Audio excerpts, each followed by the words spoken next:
ক্রিকেটারদের দাবির মুখে পরিচালক নাজমুল ইসলামকে বিসিবির দায়িত্ব থেকে অব্যাহতি দেওয়া হয়েছে।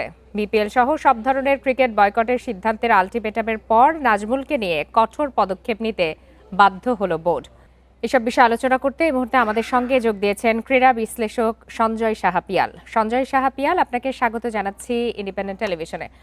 আপনার কাছে প্রথমে একটু জানতে চাই যে বিসিবি পরিচালক নাজমুল ইসলামের অপমানকর মন্তব্যের জেরে বয়কটের ডাক কোয়াবের, এবং তারা আবার বলছে যে তাকে তার পদ থেকে প্রত্যাহার করা হয়েছে, পদত্যাগের দাবি ছিল, কিন্তু এত কিছুর পরে আবার খেলায় ফেরার কথা জানানো হয়েছে কিছুক্ষণ আগে। সবকিছু মিলিয়ে তো খেলার মাঠের বাইরে অনেক কিছুই ঘটে যাচ্ছে বাংলাদেশের ক্রিকেটে। ভারত বিশ্বকাপের ভেন্যু সমস্যার তো এখন পর্যন্ত সমাধান হয়নি। সব বিষয়টা মানে বাংলাদেশ ক্রিকেট নিয়ে এই পুরো সমস্যাগুলোকে আপনি কিভাবে দেখছেন, আর এর সমাধান আসলে কোথায়? আপনি যেটা বললেন যে ইদানিং আমাদের গত এক সপ্তাহ ধরে অন্তত আমরা কয়েকটি বিষয় নিয়ে এত বেশি আমাদের ব্যস্ত থাকতে হচ্ছে, টেনশনে থাকতে হচ্ছে যে টি-20 বিশ্বকাপে আমরা খেলবো না জানিয়ে দিয়েছে ভারতে, তারপরে আইসিসি কি করবে, অনেক মেল চালাচালি হয়েছে। এর মধ্যে আপনি মানে বাইরের অশান্তিটাই আবার ঘরের ভিতর চলে আসলো। মানে এই মুহূর্তে ঘরে বাইরে একটা অশান্তি নিয়ে ক্রিকেটার এবং ক্রিকেট অঙ্গনে আমরা যারা আছি সবাই এটা পোহাচ্ছে আর কি। তো তারপরে একটা ভালো খবর, একটু আগে আমরা যেটি খবরটা পেয়েছি যে ফ্রাঞ্চাইজি মালিকদের নিয়ে বিসিবি বসেছিলেন এবং তারা যেটি বলেছেন যে ক্রিকেটের বৃহত্তর স্বার্থে কিন্তু ক্রিকেটাররাও খেলতে রাজি হয়েছেন এবং আমরা কালকে থেকে আবার বিপিএল আমরা দেখতে পাবো। মানে আমাদের জন্য এটি একটা বিগ রিলিফ। আমি মনে করি যে এই মুহূর্তে যেখানে নাকি এই মুহূর্তে বাংলাদেশের বাইরে বহির্বিশ্বে ক্রিকেট নিয়ে বাংলাদেশের যে একটা ইমেজ তৈরি হয়েছে, তার মধ্যে আবার আপনার এই বিপিএলটা যে আজকে হয়নি, এটা সব মিলিয়ে একটা ব্যাড ইমেজ কিন্তু বাইরে চলে আসছে। সেইখানে কিন্তু এইটা একটা রিলিফ মুহূর্ত। আরেকটি ব্যাপার কি, আপনি দেখেন ক্রিকেটাররা যে আন্দোলনটা করেছে, আমি বলবো আন্দোলনই, আপনি যদি খেয়াল করেন যে এটা কিন্তু কোনো টাকা পয়সার আন্দোলন না। তারা কিন্তু টাকা পয়সা নিয়ে কোনো আন্দোলন করেনি, তারা কিন্তু সম্মানটি চেয়েছেন। যেই সম্মানটি তারা পাচ্ছেন না, এবং বোর্ড পরিচালক যিনি মন্তব্যটি করেছেন, একটা বিতর্কিত মন্তব্য, এটা নিয়ে আপত্তি সবাই জানিয়েছে এবং বিসিবি থেকেও জানিয়েছে। তারপরেও কি হয়েছে, আমরা যে সম্মানটা নিয়ে কথা বলছি সবার সামনে, যে ভারতে আমরা খেলতে যাব না শুধু সিকিউরিটি রিজনে না, সম্মানের ব্যাপারে, সেই সম্মানটা তো আমরা ক্রিকেটারকে দিচ্ছি না, সেই বোর্ডের লোকই দিচ্ছি না।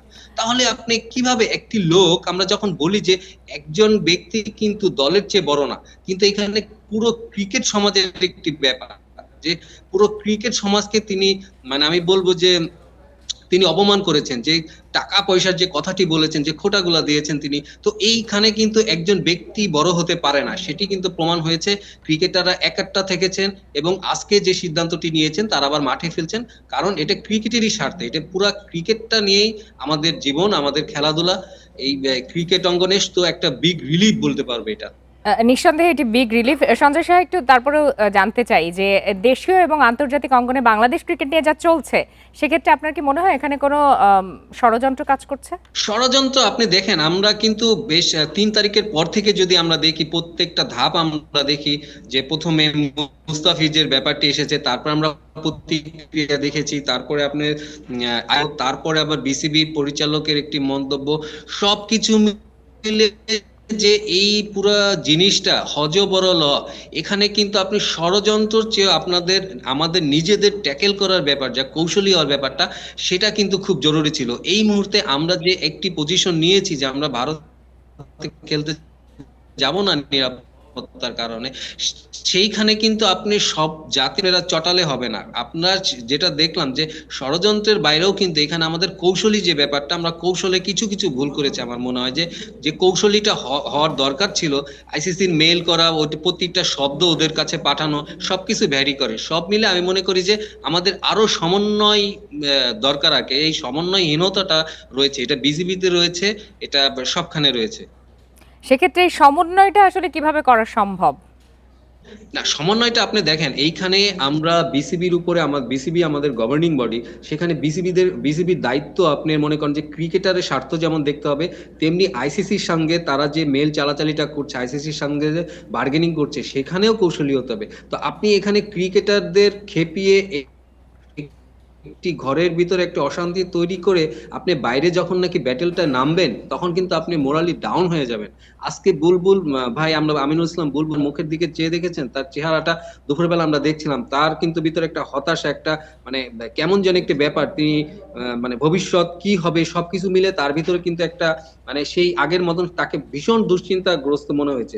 তো এইখানে আমি বললাম যে আপনার কিন্তু সবাইকে নিয়ে বুলবুল ভাইকে চলতে হবে। আপনি ক্রিকেটারদের যে দাবিটা, আপনি ক্রিকেটারদের খেপিয়ে দিলেন। আপনি নিজেও একজন ক্রিকেটার। আপনাকে যে বলল ওই বোর্ড পরিচালক যিনি বলছিলেন তার মুখের লাগাম আপনি টানতে পারেননি। যেমন যেদিন তামিমকে তিনি একটা কটূক্তি করেছিলেন, সেখানে কিন্তু আপনার তামিমকে ওই বোর্ড পরিচালকের আপনার মুখে লাগাম টানাটা উচিত ছিল। সেখানে আপনি সেটি না করে তাকে আরো যেন প্রশ্রয় দিয়ে দিলেন নীরব থেকে, এবং তার ফলই কিন্তু আজকে এই হলো। আজকে যে ব্যাপারটি হয়েছে এখানে কিন্তু ক্রিকেটাররা, আমি আবারও বলছি যে ক্রিকেটাররা টাকা পয়সার জন্য তারা এই আবেদনটা করেনি, তারা করেছিল আসলে সম্মানটি নিয়ে। সম্মানের সেই জন্য। সম্মানটি আপনি সর্বোপরি বাংলাদেশের ক্রিকেটের ভবিষ্যৎ এই মুহূর্তে কেমন দেখছেন আপনি, যেই পরিস্থিতি চলছে সবকিছু মিলিয়ে?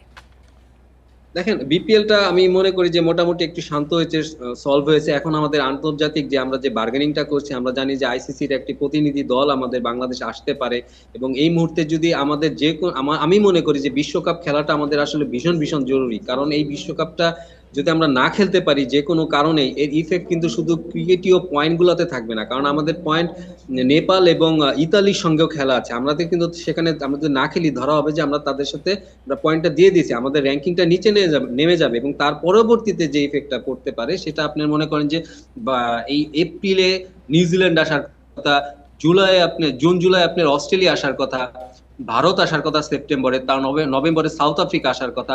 তো এই সব দ্বিপাক্ষিক সিরিজ গুলাতে কিন্তু তারা কিন্তু আমাদের এই দেশের সিচুয়েশন যদি ক্রিকেটে যদি মানে অস্থিরতা চলতে থাকে, তারা কিন্তু একটা ইস্যু করতে পারে। সুতরাং আমাদেরকে খুব সাবধানী ভাবে চলতে হবে, এবং আমি বললাম যে ভবিষ্যতে আন্তর্জাতিকভাবেও তো বাংলাদেশ ক্রিকেট আসলে মর্যাদার লড়াইয়েই এখন পর্যন্ত টিকে আছে। আপনি যেটি বললেন যে ক্রিকেটাররাও তাদের সম্মান নিয়েই কথা বলছে, আন্তর্জাতিক অঙ্গনেও সে একই বিষয় চলছে। সবকিছু মিলে আমরা আসলে সুন্দর এবং সুষ্ঠুভাবে ক্রিকেট খেলাটা দেখতে চাই, কারণ বাংলাদেশের জন্য এটি অনেক বড় একটি বিষয়। সঞ্জয় সাহা পিয়াল, আপনাকে অনেক ধন্যবাদ আমাদেরকে সময় দেওয়ার জন্য।